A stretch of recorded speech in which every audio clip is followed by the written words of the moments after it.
Assalamu alaikum ve rahmetullahi ve berekatuhu. Hürmetli qarindoshlar, tünügün Amerikada ma'qullangan Uyghur kishilik huquq qonunininki rasmiy prezident tasdiqini o'tib qonun bo'lganligini hammalarini tabriklayman shu munosabat bilan. Men Abdullah To'xta Arish bo'laman. Hammanglar bilasizlar, men o'tgan yili 6-oyning 15-kundan boshlab Germaniyaniki Stuttgart maydonida, ya'ni Stuttgartniki Schlossplatz degan maydonida yolg'iz namoyish qilgan. Dal mushu o'rin shu. Men sizlar bilan hozir bu naq zulmga chiqishimda oldi bilan mushu Uyg'ur kishilik huquq qonunininki ma'qullanganligini tabriklash. Chunki doktor strategiya mutaxassisi doktor Erkin Akram shunday degan. Amerikadagi Uyg'ur kishilik huquq qonunininki ma'qullanishi Sharq Turkiston mustaqillik da'vosininki xalqaro tununish bosqichidan yana bir qadam o'tib qonunlashish, ya'ni siyosiylash bosqichiga o'tganlikninki bir isboti, bir nimasi degancha. Demak, Sharq Turkiston da'vosi hamda siyosiylash bosqichiga o'tdi. Biz undaq nima ish qila olamiz, biz nima ish qilishimiz kerak degan narsa ustida men bir fikrimni o'tirib qo'ymoqchi.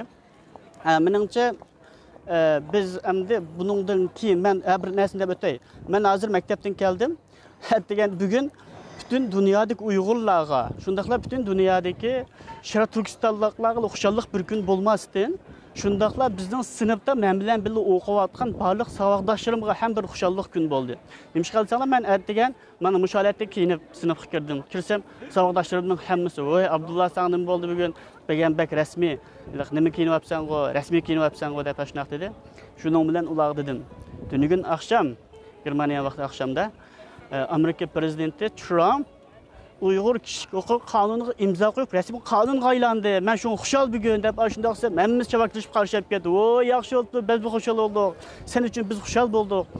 Chunki men o'tgan yil 7-oydan boshlab german tili o'rganishni boshlagan vaqtdan boshlab sinfda to'xtovsiz bolalarimiz Sharq Turkistonda bo'layotgan zulmni anglatish, Sharq Turkistondagi Xitoylar tomonidan ishg'ol qilinish tarixini anglatish, shundaqla Uyg'urlarning bishiqliqdan zulmni anglatish. O'sha 5 yildan buyon Sharq Turkistonda 3 milliondan ortiq Uyg'urni jazo lageriga so'lganlikdan iborat shu insoniylikqa qarshi qilmishini anglatgandan keyin mening savodoshlarim hech qachon Uyg'ur, Sharq Turkiston degan nomni anglab boqmagan savodoshlarimni Uyg'ur masalasiga, Sharq Turkiston masalasiga yaqindan ko'ngil berib kelgandim.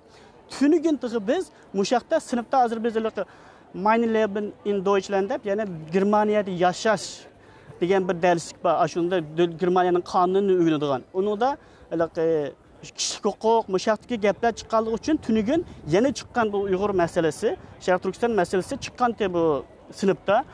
Bugun ma'lum dedik, tunugun biz gapini qilgan emasmi Abdullah? Shunga bilgan Trump tunugun akşam Trump imzo qo'yibdi, bizning deganimizni paysib deb deputat saqolib keltiribdi deb boshlab bir kulishmaklik bo'ldi. Demak, butun dunyo Uyg'urlar emas. Mening chet ellik savodoshlarim xushal bo'ldi qarindoshlar.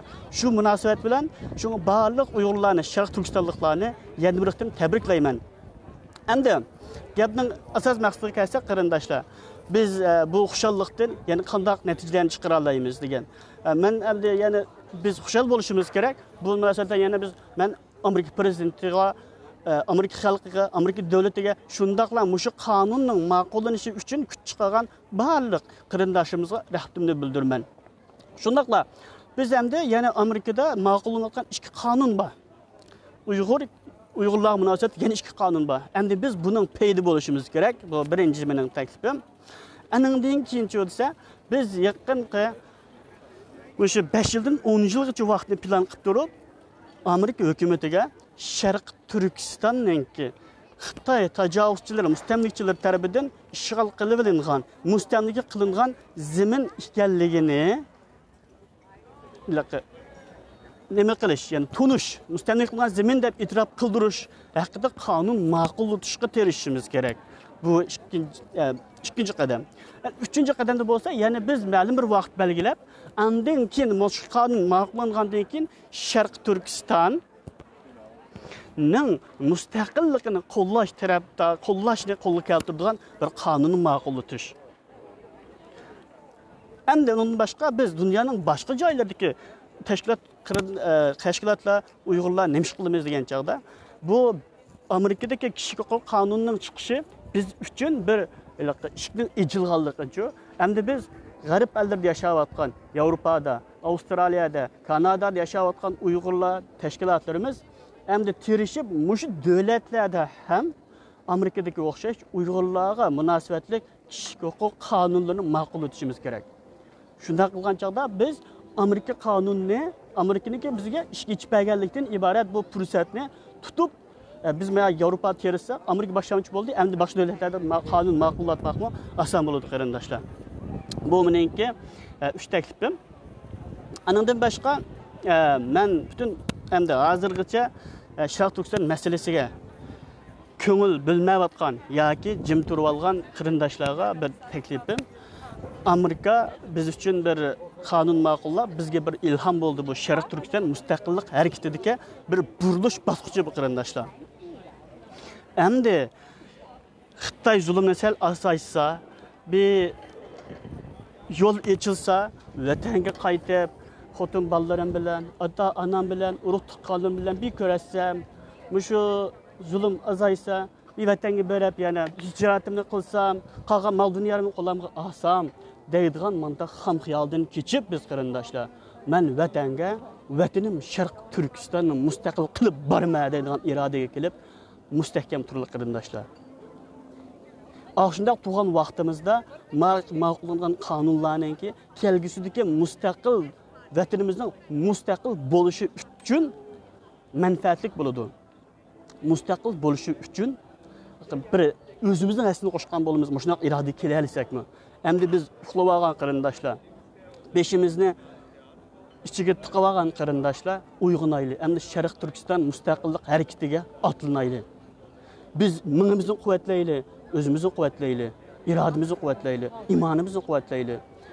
Mushu quvvat bo'lgan chog'da, mush irod bo'lgan chog'da andan keyin biz haqiqiy turda vatanni mustaqil qila olamiz qarindoshlar. Biz o'z ruhimizni mustaqil qilmay turib, irodamizni mustaqil qilmay turib, Sharq Turkiston mustaqilligidan ig'iz ichish mumkin emas qarindoshlar. Shunga qarindoshlar, mening takliflarim mushu. Men shu naqsunimda bo'lmaydigandim, mush naqsunimda bergan taklifim mushu. Şuna dünyadagi barliq qarindoshlarniki, barliq Sharq Turkistonliklarning, barliq Uyg'urlarningki bu Uyg'ur qonunining tasdiqlanishi bilan yana tabriklayman. So'zim tugadi. Ko'pchilik rahmat. Tartib qo'yishingizni so'rayman.